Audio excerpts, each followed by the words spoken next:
the term integrated water management, which is looking at managing water quality, quantity. So this suite of measures that you see on the slide just now is about improving farm business resilience to water-related risk. And by that, I mean flood and droughts. So not only is this area water stress, but it's also a lot of it below sea level and very flat, which means that it's also at flood risk from various sources.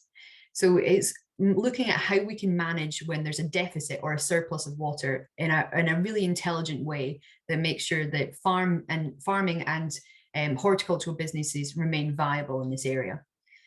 So this can be done not through the reduction of use of water as such, because that's something that we're not going to get away from when we're turning to homegrown produce and making sure that we're not exporting our environmental conscience or that water stress to another country that's just going to have potentially even greater environmental impacts.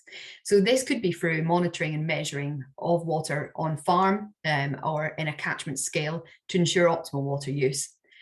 Then we could look at potential capture and storage of water in a different way. Maybe it's a way that's been done for hundreds of years because irrigation first started on the Nile over 2,000 years ago. Or it could be looking at some new innovative approaches like subterranean water storage. This could also be for the use of nature-based solutions. So this idea of green engineering or hybrid engineering, where we're not just going to be pouring concrete to build big tanks or such like, but using natural materials and options in a clever way that's been modeled and assessed thoroughly to ensure that we've got another way of overcoming flood and drought risk. And there's also looking at this, it's going to be costly, and it's who pays.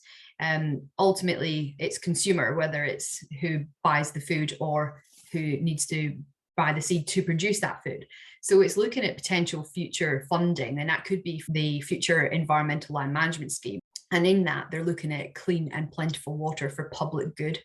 So if there is an aspect of increased aquifer recharge through a measure that's taken on your farm, there could be payments for that. Equally, if there's an element of floodwater storage that's then used during a period of deficit, so in summer when it's required, that could also be seen as a public good.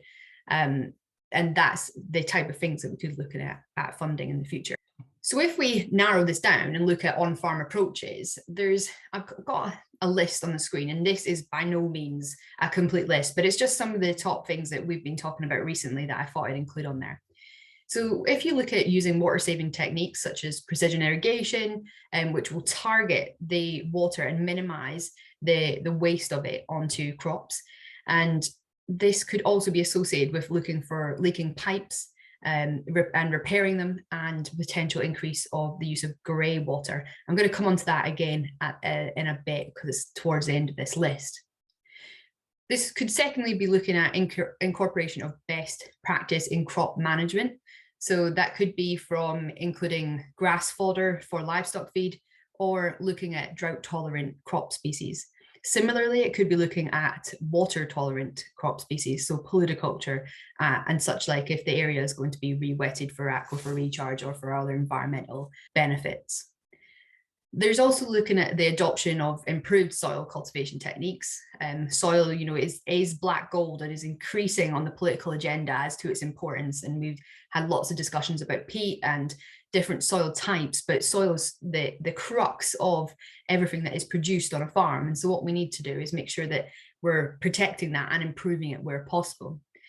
Cultivation techniques can improve the water storage within the soil by creating air pockets, but it can also improve productivity. So it could be a potential multi-beneficial approach to take.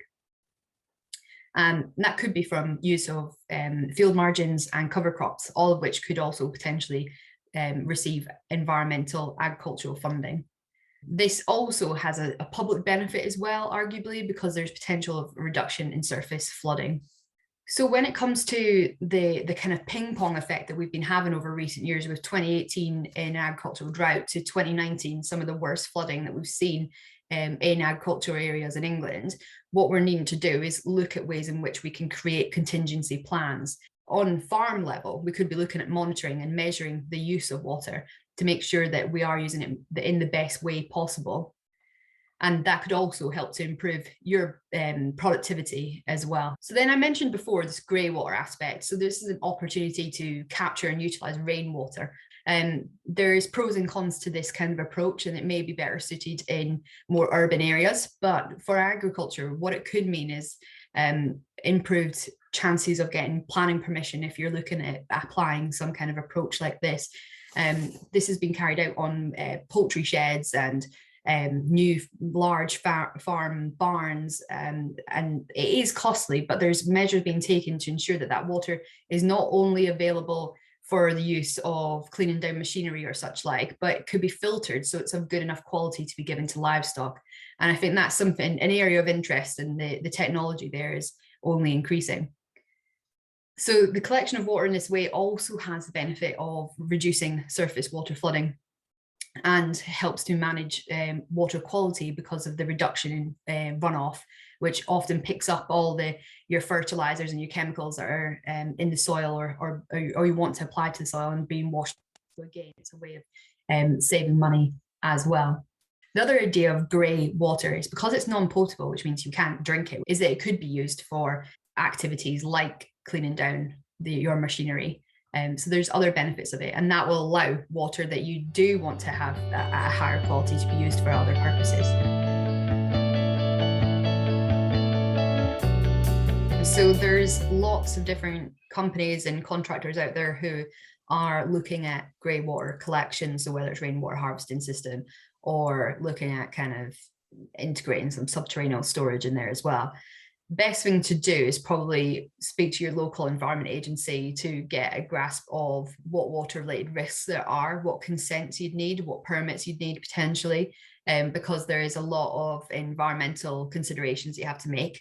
In most cases, it could be that you need to contact planning to do this, but if you're already doing some kind of work, whether it's the erection of a new barn or such like, then having something like this already incorporated may make that chance of success a bit higher because they think you're thinking more positively and innovatively, but also it helps to eliminate that risk. So if you've gone from a green site to building a shed, the runoff that is now being eliminated from that building being there instead of soil would increase the flood risk and increase the impact it'll have on the wider area. So what they're looking for is to mitigate that from the outset. Monitoring and measuring of your water use or how water is moving around on your land is something that's really, really important because data will help you make sure that you're improving or having that optimal use of water. There's lots of non-expensive monitoring equipment that you can use. So there's pressure transducers, sounds a big word, but it's not really, to put into a groundwater source, a borehole, or in fluvial situations, so like a river, which will allow you to monitor the level. And if you know the level of water, it opens up a whole broad scheme of how much you're using when you've got a deficit, so you're able to monitor it and keep track of it much better. Again, there's lots of contractors that could help with setting up a scheme. There's a lot of farmers that do their own weather recording. So it could be the measuring of rain. All you need is kind of like a beaker that'll say millimeters on it, and you leave it somewhere that's open so that the rainfall can go in it. You can also get rain gauges that are £600 that will send your phone an alert every time there's more than 5 mil of rain in a 5-minute period and things like that. And so there's different levels of monitoring and measuring, and it depends on how keen you are and what you want to do. We can give ideas, we can have a discussion, we can link into the Environment Agency and regarding permits and things like that. So we can be that sounding board. And I think that that's something useful if you're just starting out. And again, the local focus catchment workshops would be a great way to do that and to start that conversation. Water reuse projects are a key component of water resource use approach, and particularly in coastal regions, for example, where a lot of the output from wastewater treatment works goes straight to sea because there's nowhere else for it to go. So there are, and that sort of brings in the element of geography and source in terms of grey water use. So where is your farm and what is the source of grey water? Because that will have a big influence on volume and quality, what you can do with it, and